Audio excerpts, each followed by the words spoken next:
The first half obviously was back and forth, and we didn't play well at the start of the second half. But, for about 24 minutes, it was kind of UCLA, Arizona even, and but their offense just overwhelmed our defense. And wish I had more of an answer, but their personnel and Jaime Jaquez is really a tough matchup for our team. And I thought Jaime's second half was terrific.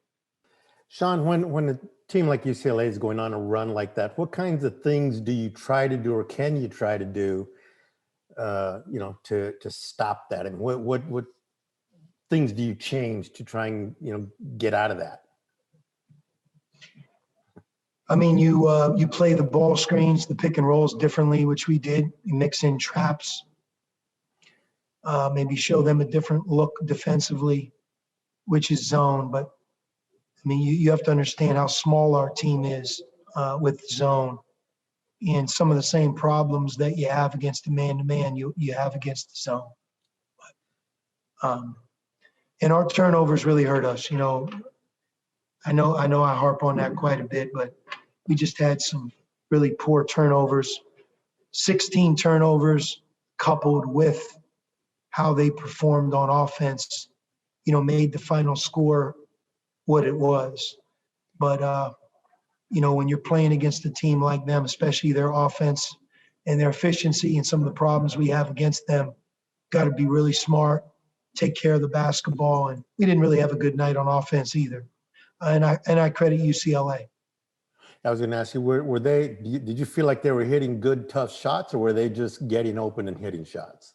Or a little of both, I guess. It was big on small. They 6'5" on 6'2", 6'6" on 6'1", 5'10" on 6'3". And, I thought Kerr Kriisa did a really good job on a couple defensive possessions against Tiger Campbell. But he still made what you would consider maybe a tough two or a pull-up. But a lot of their pull-ups were uncontested. It's the weakness of our team, and, we can't change that right now. All right, thank you. Bruce Pasco, go ahead. Sean, I was going to ask you about those turnovers too, but would you say specifically? I mean, you had your three key freshmen had, I think, 11 between them. Is that just kind of maybe a lesson learned for these guys? I mean, did you kind of feel like experience played a role in that too? I mean, sure, it always does, but you're right. Azuolas had 4, but Azuolas was 8 for 12 from the floor. He had 8 rebounds. He had 18 points and 8 rebounds, and he had a tough time defensively, but so did a lot of other guys. I mean, if you look at his stat line, Azuolas played. He had 2 blocks, 18 points, 8 rebounds. 4 of those were offensive. He was 8 for 12 from the floor. But Ben obviously had a very tough night. 4 turnovers, didn't make a field goal, and Kerr had a couple turnovers that really aren't characteristic of him. And you're right, it added up to 16. And it's hard to talk about anything else because when a team shoots 73% from the floor in the second half, 4 for 5 from the foul line, 2 for 3 from 4 for 5 from 3, 2 for 3 from the foul line, and really I don't know if they had maybe 1 turnover. It's really hard to talk about anything, but yes, our turnovers did hurt us. And in the first half, our defense, that's why the game was 31-30. They were 13 of 34 from the floor. They were 0 for 10 from the 3. And, we had done a better job defensively. But second half, they wore us down. I was going to say, did that compare at all to, it was sort of the other way around at McHale, I believe, that UCLA did really took it to you the first half. You guys defended them pretty well in the second, but they still pulled that one out. I mean, was the same kind of problems, though? And in this one, would you think?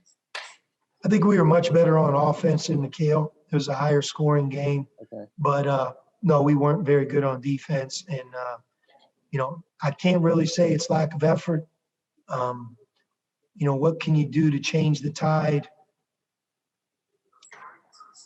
Sometimes, man, that O versus the X, it's a much, much bigger, more defined O. And, in the second half, we just didn't have an answer.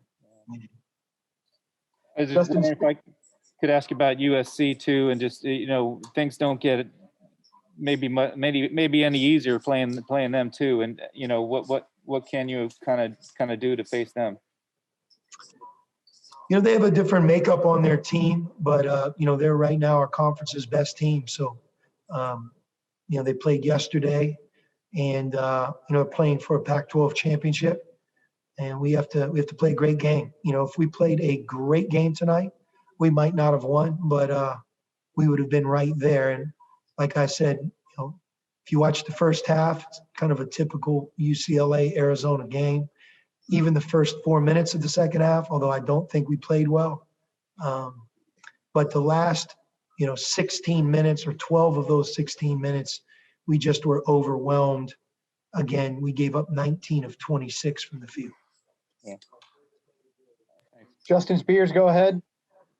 Coach, I noticed Dalen has really struggled scoring the ball really over the last month. Is that just a freshman wall, or what have you seen out of him?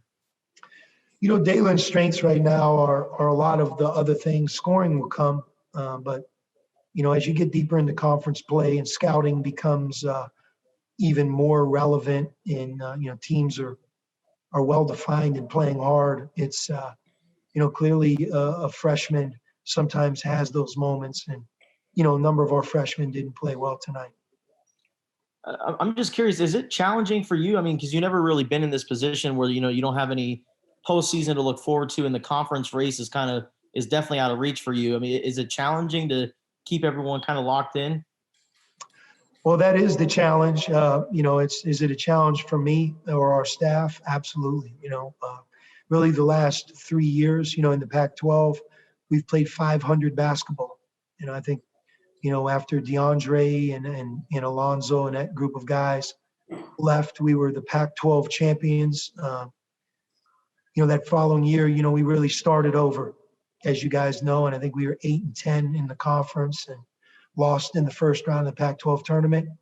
A year ago, around this time, we were still playing for the Pac-12 championship, and we clearly were a tournament team. But at the end of the day, we were 10-8, and we won the Pac-12 tournament game we played. And you kind of look at where we're at right now. I think where we at 8-8 with 3 to go, and it's kind of where we've been. And we have to fix that, and this is the path that we're on towards doing that.